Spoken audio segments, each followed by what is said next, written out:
প্রিয় দেশবাসী, আপনারা ইতিমধ্যে অবগত হয়েছেন আমাদের প্রিয় নেত্রী দেশরত্ন শেখ হাসিনার নামে মিথ্যা মামলা দায়ের করা হয়েছে। এটার উদ্দেশ্য হচ্ছে আগামী 15ই আগস্টকে সামনে রেখে বাংলাদেশের জনগণ যখন তাদের শোককে শক্তিতে রূপান্তরিত করার জন্য রাস্তায় নামছে, ঠিক সেই সময় এই মামলার মাধ্যমে দেশবাসীর মাঝে একটি ভীতি ছড়ানোর অপচেষ্টা চলছে। আমরা পূর্বেও মামলা হামলার শিকার হয়েছি। বাংলাদেশ আওয়ামী লীগের নেতাকর্মীরা, বঙ্গবন্ধুর সৈনিকেরা মামলা হামলায় ভয় পায় না।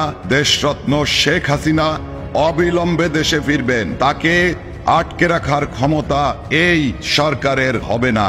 আমি দেশবাসীর উদ্দেশ্যে বলতে চাই, বাংলাদেশ আওয়ামী লীগের পক্ষে শেখ হাসিনার মুক্তির আন্দোলনকে দুর্বার গতিতে এগিয়ে নিয়ে যাবেন। আগামী 15ই আগস্টে বঙ্গবন্ধুর 32 নম্বর বাড়িতে আমাদের স্বাধীনতার স্মৃতি বিজড়িত, আমাদের মুক্তিযুদ্ধ সহ সকল আন্দোলন সংগ্রামের আমাদের ঠিকানা 32 নম্বরে আপনারা শ্রদ্ধা নিবেদন করবেন। দেশরত্ন শেখ হাসিনার বিরুদ্ধে যে মিথ্যা মামলা করা হয়েছে তার প্রতিবাদে আপনারা তীব্র প্রতিবাদে রাস্তায় নামবেন।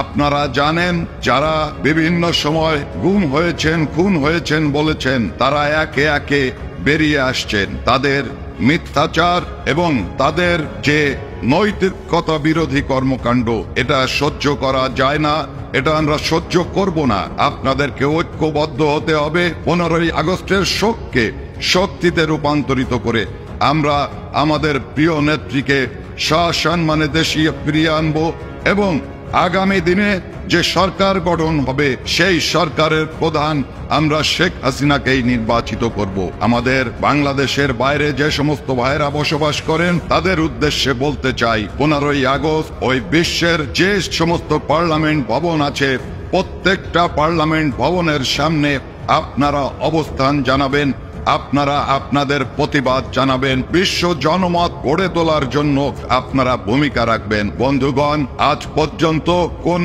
অপশক্তি ষড়যন্ত্র করে ক্ষমতাকে পাকাপোক্ত করতে পারে নাই, এই সরকারও পারবে না।